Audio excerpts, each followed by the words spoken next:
happy Sunday everyone. Now I'm in the shed and I'm doing a bit of stuff because right now I have... No, don't worry about that. We'll get to that later. There's actually some really good news happening with the ute. I'm just tinkering around with it, getting things ready, but said I'm going to keep going with the Nicky Hayden bike and, well, Erion bike, Nicky Hayden tribute. And a couple of really cool things going on with that. I'm working on the fuel tank right now. As you might have seen before, it's got a hand fabricated tank on it that was built back in the 90s by Erion or someone for Erion. And I'm just getting the tank ready to strip it down so that we can start repairing it. It's the Newton company here out of the UK, I believe in Essex, Colchester way. And this is the brand new fuel cap. All beautifully made, old school style cork gasket. Same as the original one. This one's, you know, got a bit of wear and tear on it, which is pretty cool. This one's all brand new and sort of like a silver look, so I might sort of give this a bit of a weathering look about it, but same deal. Now, I can't really show you this right now because I'm doing this one-handed, but these actually have a nut on the inside of them, which is kind of annoying, but I guess that's just how they did it back in the day, and that's how the Newton cap comes. But what I've been doing is been going in there with a spanner, or a wrench for you Americans, to undo them. But the problem is that if you drop that in there, then it's a pain to get out. So it's got a little tether on it. That way if you drop it, just get it back out again.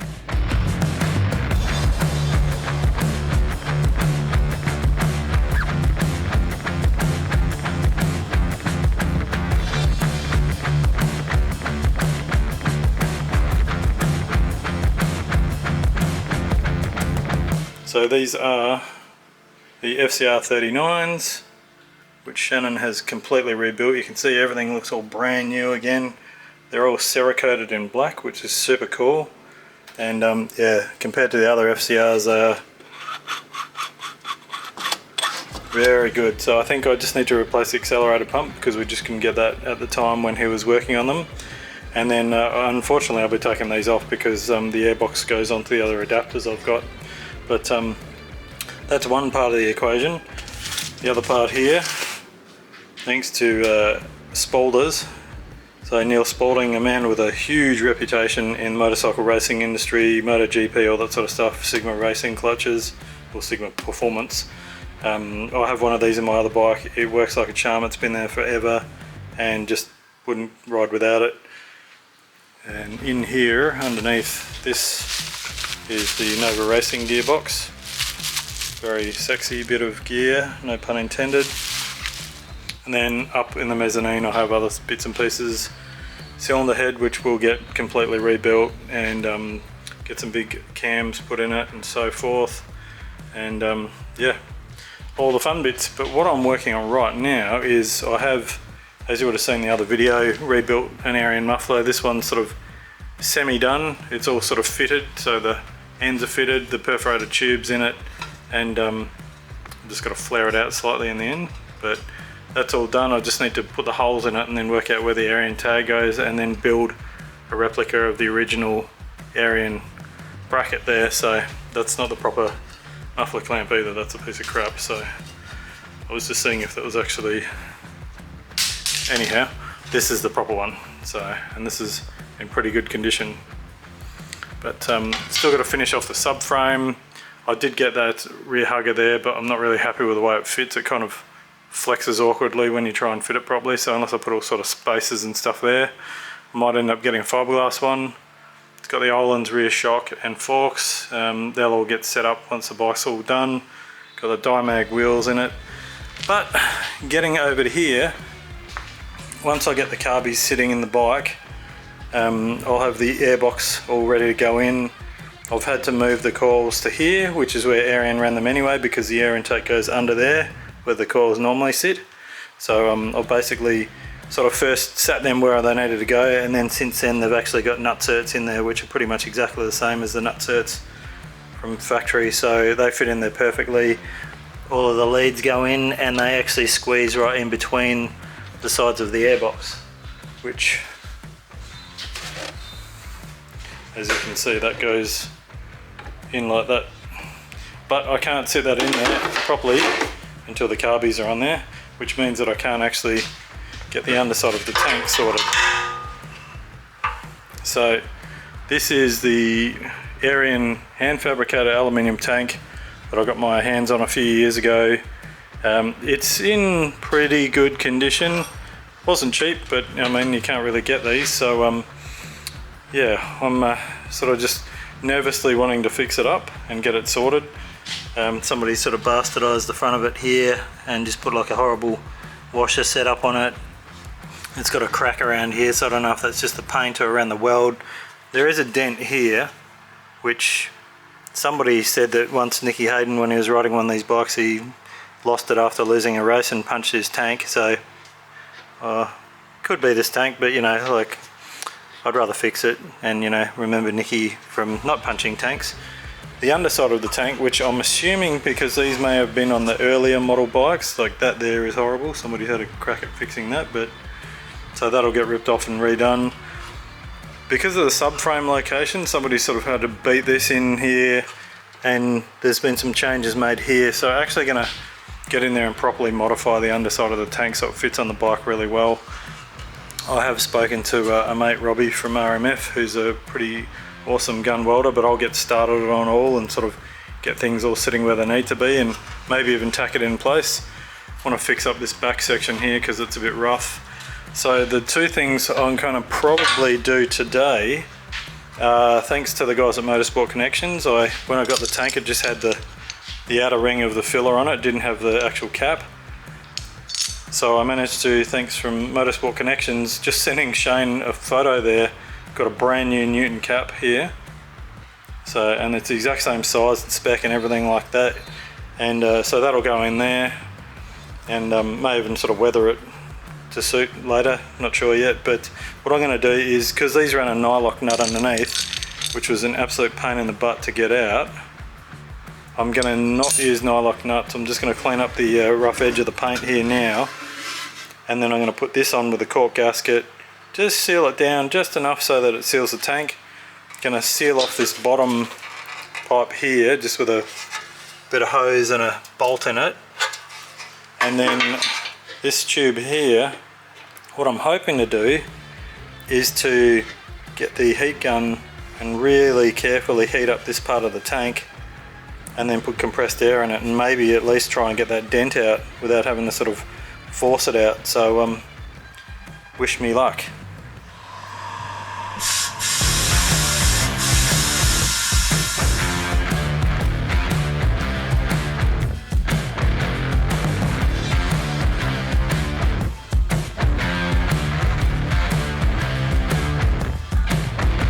So this is sort of the tricky part of the build here. I've got that exhaust bracket there done. If I zoom in on that, needs a little bit of cleaning up, but I'm pretty happy with it. Just need to finish the muffler now. And as far as getting the rear tail section on, I've got that sitting there. You can see I've got a straight edge little piece of aluminium sitting there just to sort of line up roughly what goes where, but this is kind of how I'm doing it. So just sitting here looking at the original Erion bike and standing back and looking at angles and trying to make it look the same. So just a lot of eyeballing and sitting there going, okay, is that the right angle? That muffler could even come up a bit, I'm not sure, but the exhaust is pretty happy where it is, so see how we go. It might even be the fact that I'm just not low enough there, so getting there. Okay, so I've just switched to the GoPro, just cut a rough idea of what I want. These two angles, because these bars are going to go up in here, here and here, so sort of eyeballing to get it to work, but I'm going to try and sort of tack it in place and then get all the angles straight once I've got the actual subframe off. Sorry, the tail off, I mean, so yeah, let's give it a crack.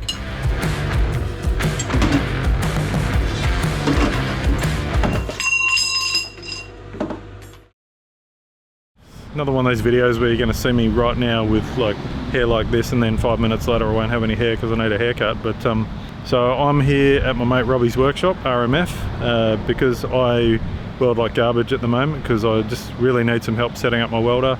He's going to give me a hand, but also I'm going to get some stuff done on this bike here because I need to get the fab work done on it so that we can get it in and get the paint and that happening and then get into the engine. So I'm pretty keen. I've just basically got a ute load of crap at the moment and bits of motorbike and stuff, but I'm going to unload it all and get stuck into it. So here we go.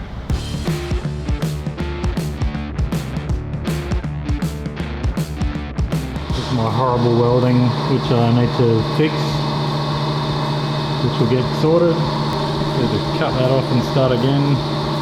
Also need to get rid of that. That's just an interim thing.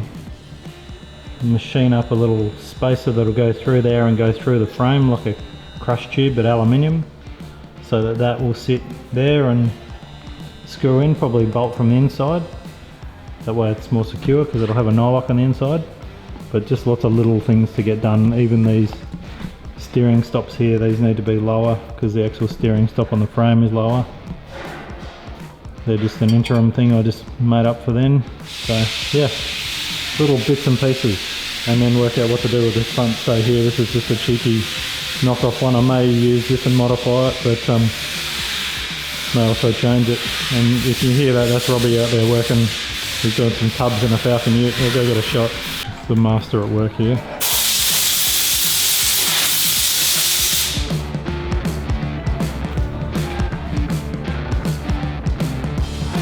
Not meant to video me, mate. So come on, smile.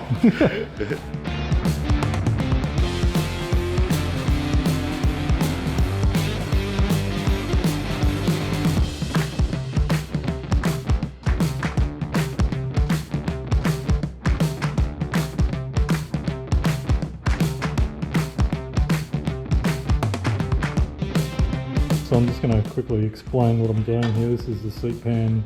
It's pretty close, but I've drilled 9 holes in there, pilot holes, and I've stamped out those 3 middle holes. So this is basically a dimple dial. We've used one before on the Land Cruiser one, but that's the bottom half of the cutter side. So that hydraulically cuts a hole in it. So I'll pilot it and then put the smaller holes in like the time lapse, and then use the dimple, which puts that nice radius in the hole. So I'm going to do these 3 middle ones, and then I might stage them and do smaller, bigger again. So I'll just start with the middle ones first. So here we go.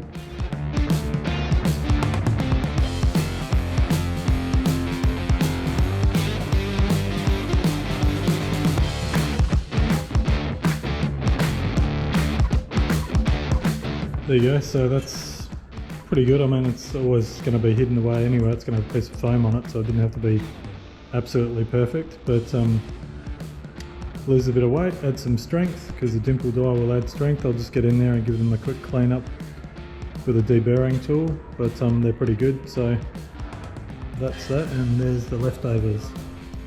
Nice. And that's what it looks like when a pro does it, but this is much thinner aluminium too. So.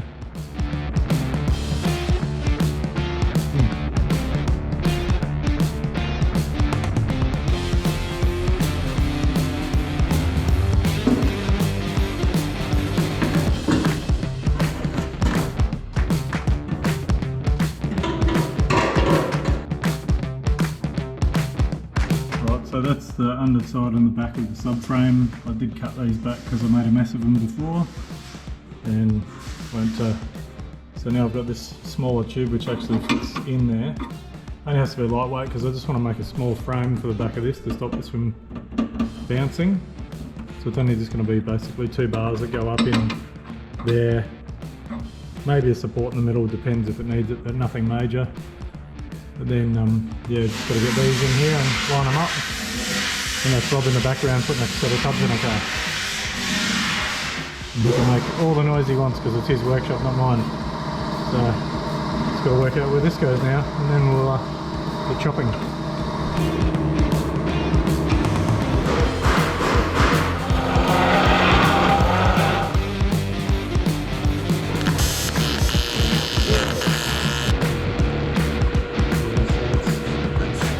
Okay, day 2, wearing my Fearless jumper, thanks Alan.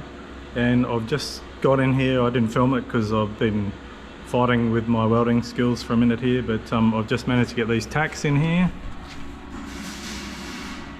So I've got two smaller upright tubes that come back into here and another bar across in here, but that's not getting tacked in just yet because I'm now going to take off this tail and then make sure these are all nice and lined up and even height, everything like that. That's why it's only tacked on one side, so I can still move it around and manipulate it. But it's all looking pretty straight. And then once I get that done, then I can, yeah, weld it in place, weld the back one on. I want to keep this back clean, so I'm probably just going to put a piece of rubber around there so it chocks up against a piece of rubber. And then, yeah, that'll get sheeted in so I can put all the CDI and quick shifter and all that sort of stuff in there like the original bike did. It's not quite the same as the original bike, but the fit up's a bit different. And then also be putting some bars in from here up to here. So yeah, getting there.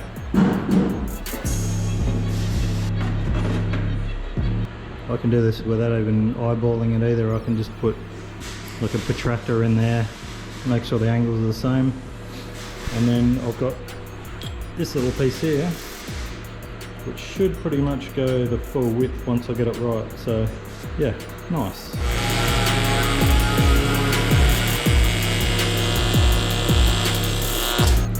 So there you go, that's pretty much done.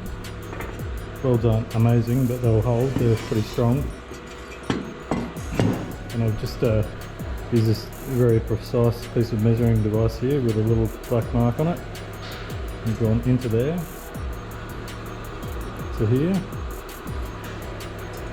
and into there, and to there. So it's about a millimetre difference, so pretty good.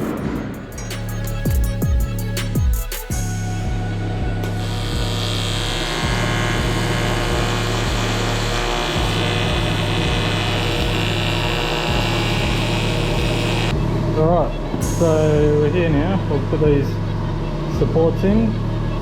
Welds are looking better, but I'm still fighting with like this.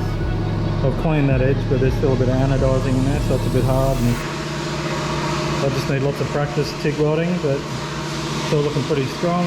Got end bits in, got the supports in, seat pans in obviously. And yeah, so now I have some LE offcuts here. So one's going to go up in the back here, and that'll go on top.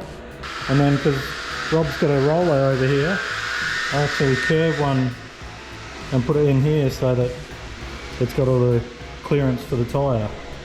So that can come right up to the seat pan almost in there, but just clean all that up in there and stop getting up off the tyre in there too. So very cool. Nice. And yeah, big shout outs to the guys from World Class. I've been on the phone to them this morning, just learning a few more bits and bobs about what to do. And you know, I've been doing all this today just with a hand control, no foot control. So yeah, their R&D guy gave me a call. We had a really good chat about some different settings and bits and pieces, and yeah, it's been really helpful. So thanks to those guys. And yeah, I'm trying to do your machine justice. No pro welder here yet. Practice makes perfect.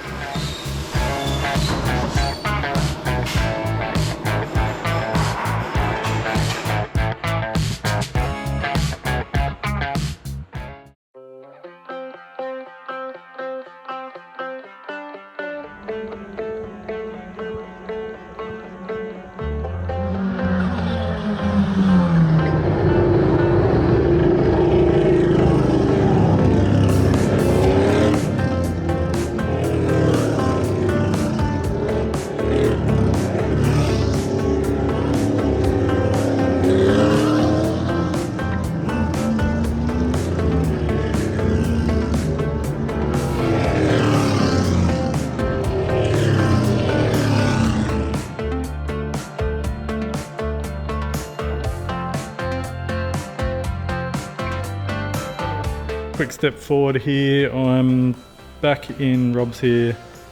Had a few days off because of Easter, but the subframe's pretty much done. Just need a little bit of cleaning up here and there, and also just to add nutserts and bits and pieces into it, but I'm pretty happy with that.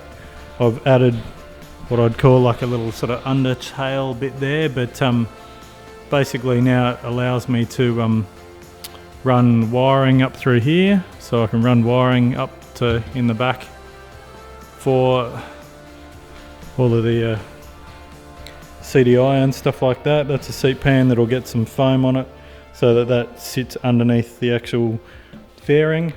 And as you can see, I've got the Erion airbox here. These bits of tape are just spare bits of tape I had to holding things in place, so they're not there for any particular reason, but let's move them out of the way. So this is the Erion airbox, which fits perfectly under the tank. And what they did for that was originally they actually moved the coils from here to here. So I've done that, I've nut-certed the frame in here, got them all sitting in there. I've got the Dyna coils, I may or may not use them, but had them sitting there. They're pretty much identical to standard ones. I just think they've got a bit more punch. So whether or not I need a dyno ignition.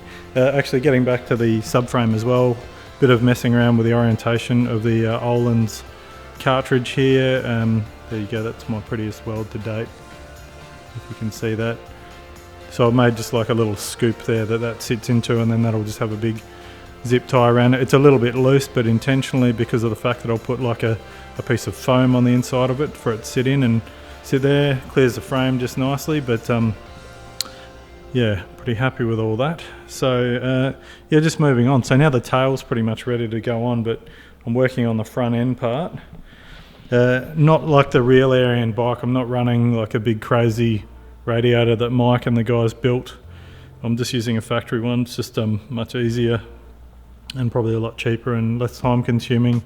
So I've made the straps to lower the radiator there to accommodate for the air intake to go over the top of it. A couple of small changes to the air intake. It was a bit of a heartbreaker having to modify that Erion air intake, but you know, you live and learn. So now I'm just at the point now where I'm going to be able to lift the fairings into place and get them all fitting around the radiator there.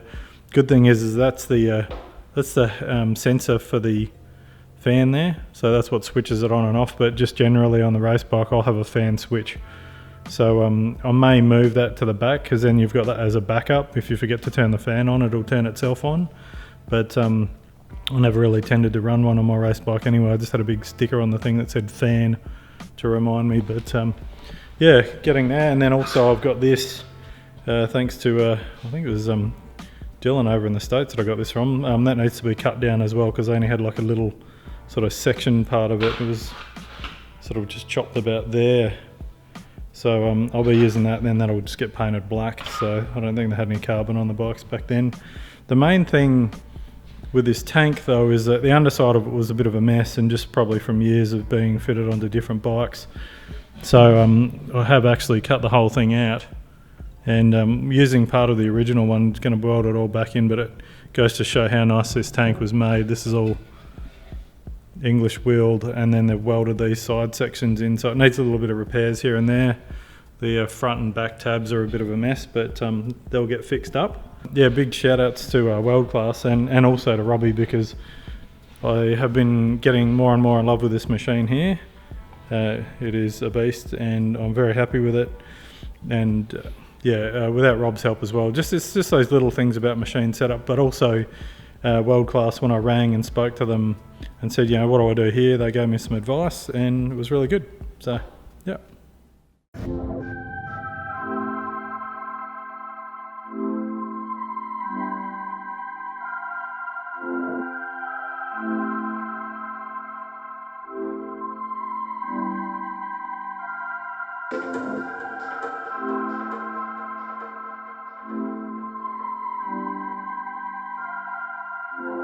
So I'm just making a lug to go on the frame here, so that can bolt up the steering dampener. That's where the original one was mounted on the bikes. I'm making it out of a piece of LE bar, and that's going to go all the way through the other side and give me the option. It's going to be threaded, but I could always put a nut on the back of it just for security as well, like a nylock. Just basically got to find the depth of the frame so I can cut it the right length. So GoPro needs to do this.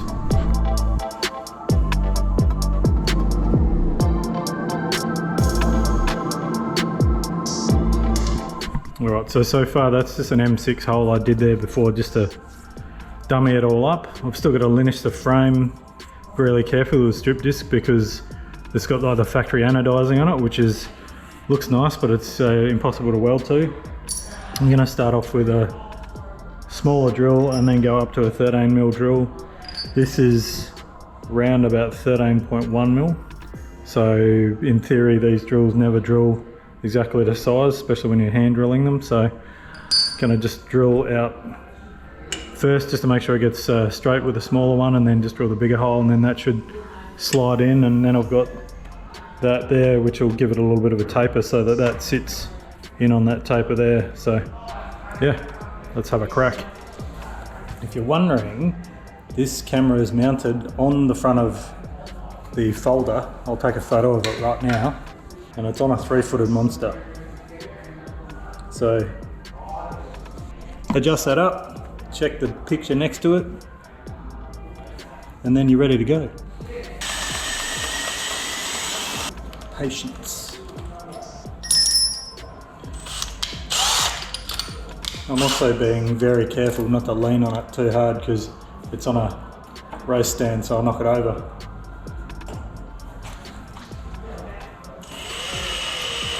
I'm pretty happy. It's right where I wanted it, on the right angle as well, because it doesn't go in totally straight. So nice little taper there. It goes in and sits like that. And then just got to put a bolt in it to hold it in place to weld it. So pretty good. And I was doing that because I was actually killing time, because I was just trying to weld this plate on the front to give it a more wider spot for the front fairing to lean on.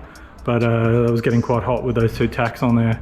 I want to put the fairing back on it and get it in place. So whilst I can't do anything there, I came over and did this to get this job done. Yesterday I got these fairing tabs done.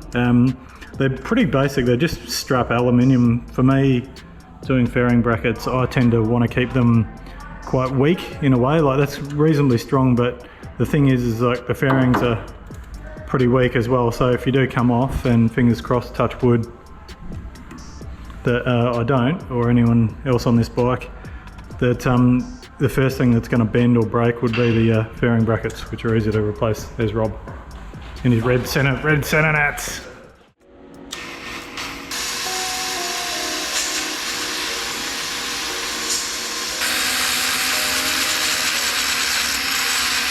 Right, so that's the fairing bracket. Not super exciting, but I've just strung up these little extensions for them. And I'm just basically putting a teeny bit of weld on it just to hold them together. So that's that one there for the other side, and I'll just do this one as well.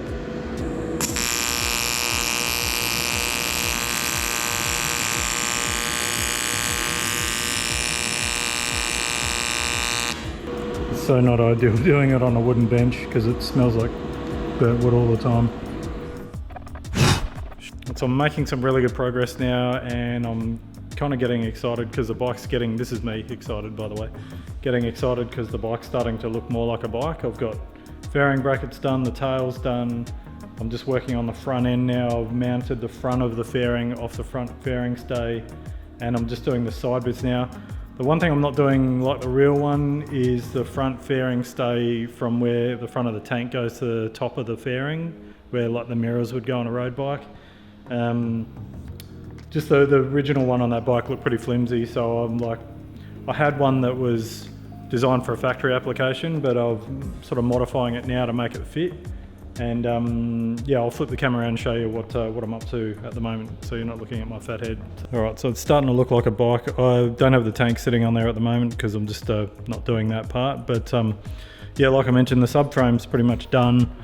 I made like a little cup in there for that to sit in. That sits pretty much where it was. The factory, well, the Erion bike actually had a zip tie holding that in, so I've made it a little bit loose just so that I can put some foam in there afterwards, so it's not metal on metal. I do have the rear hugger there, which will get cut down. This is this here. That's got to get chopped down, so it's only a little sort of bikini style thing. And other than that, yeah, I've got the front fairing bolt here. I made a little plate in there at the front of that, so that's got a nice wide area for that to sit on rather than it being like just on a bolt end. Made some extensions for the radiator to drop the radiator down so that the Erion airbox can come in over the top of it. They're just basically tab brackets. I've made a start on this. It's going to get welded over the top properly afterwards. I just sort of got a bit excited and put a few more welds on it there, so it needs like a nice big fat weld around it. But I'll do that on the bench with the frame apart and the engine out. These tab brackets here are done, made the extensions off them. And yeah, just some lower tabs underneath there. They've just got Clecos on them at the moment. But yeah, it's all looking pretty good. Got that sitting there, kind of where I need it to be. The fairings have got a bit of a sort of weird shape to them, so I'm trying to get it all right and get these all lined up, but this is all in place. But this isn't welded or anything yet. I've basically machined up a slug that goes either side of that, there and there, and it's slotted in there, so that holds it in place.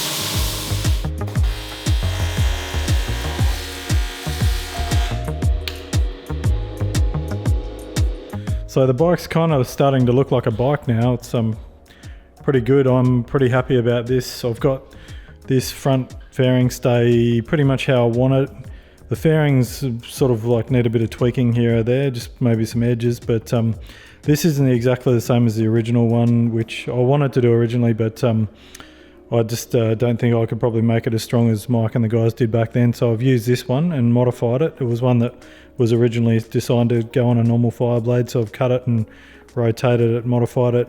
Gonna just try and finish off getting the screen sorted. I haven't filmed a lot today with the GoPro because the GoPro, I forgot to put the card back in it this morning on the way out the door, but I'm gonna try and get the screen in, so I'll get the screen in and then look at cutting down that rear fender as well, so that way I can sort of sit the tank on, and then it's gonna start to look like almost like a full bike, and then it's just a matter of going over some welds and fixing some things, and then we're on the home stretch, which is really good. So back to work, and yeah, we'll get it happening.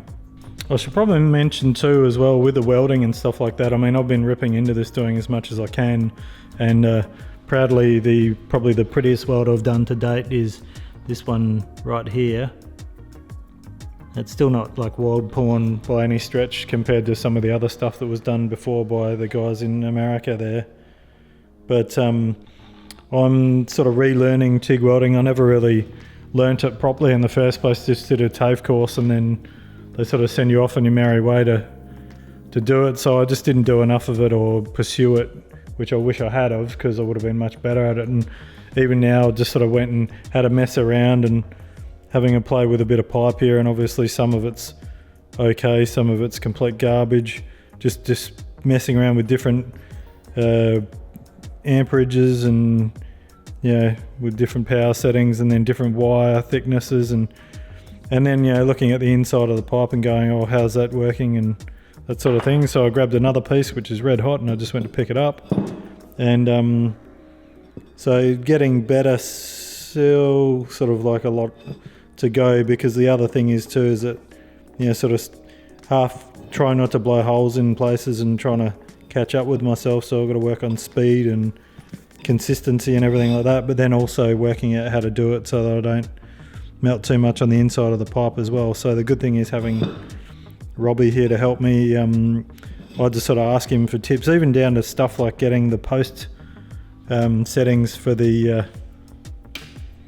gas settings and stuff like that. I mean, this welder's got so much awesome stuff in it. So then I was on 77 amps and I was messing around with sort of between 85 and 65 and trying different things, but even stuff like learning from the gurus about post gas there. So we've got 4 seconds of post gas, which I didn't realize before, but he was talking about the tungsten, and saying that the tungsten can get really messed up if you don't have the gas right, and it'll just kill the tungsten really quickly. So I didn't have enough post gas flow before, and now looking at that, apparently that's pretty good, having the tungsten looking all nice and pretty and blue like that and balled over.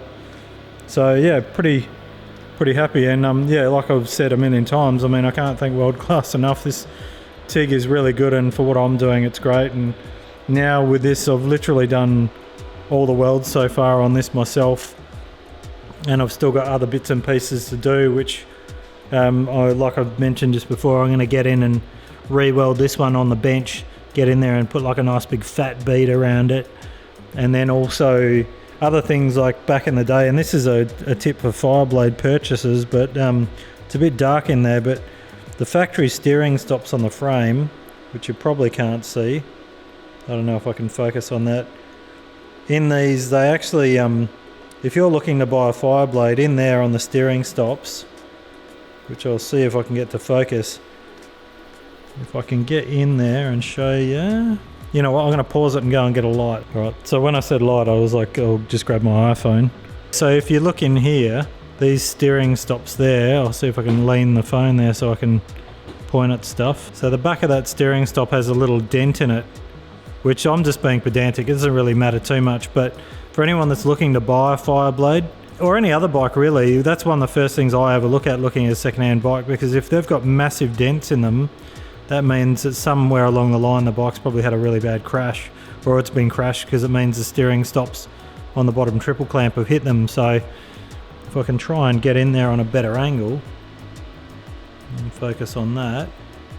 These have only got little dents in them, so I probably won't do too much, but if anything, when the frame's all stripped down, I can get in there, linish it and just tidy them up, because the frame's getting powder coated anyway, and I've got to change these steering stop lugs there anyway. They were just temporary ones, but yeah, just a trick for people looking at second-hand bikes, especially ones of this era or anything really. But yeah, another one of Box's red hot tips, and I've got a couple of hours up my sleeve, and I'm going to try and get the rest of these things done tonight, so I can go home and cut a video over the weekend for all of my awesome viewers. That means you awesome viewers, you people watching this. Actually, so I'll be like, that means you, yeah. Anyway.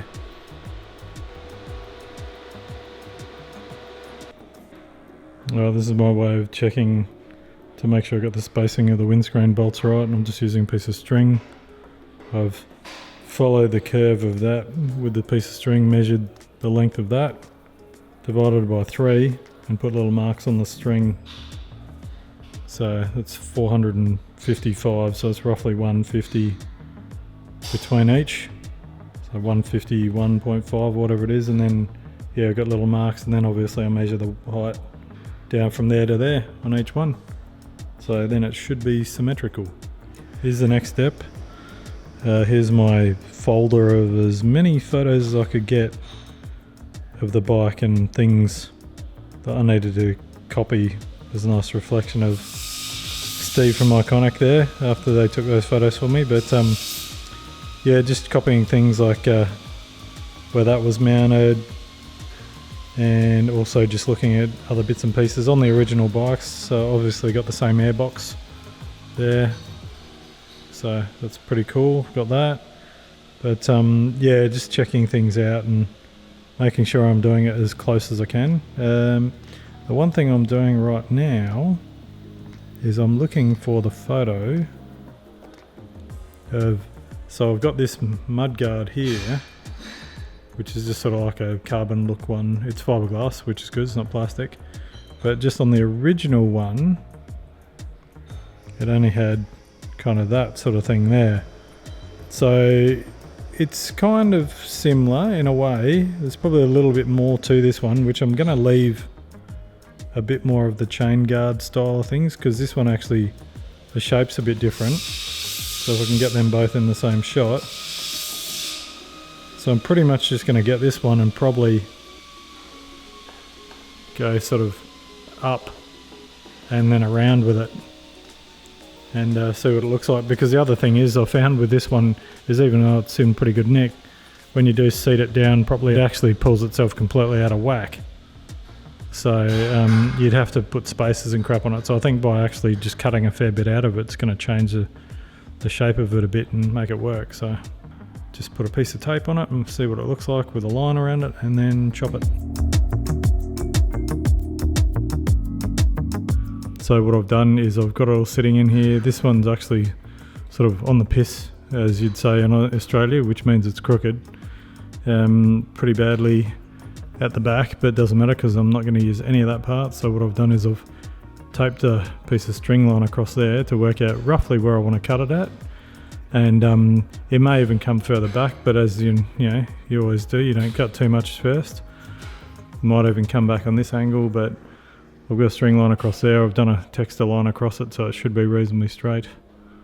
And then, yeah, so I'm gonna rip all this off now and try and retain that masking tape, and yeah, give it a chop.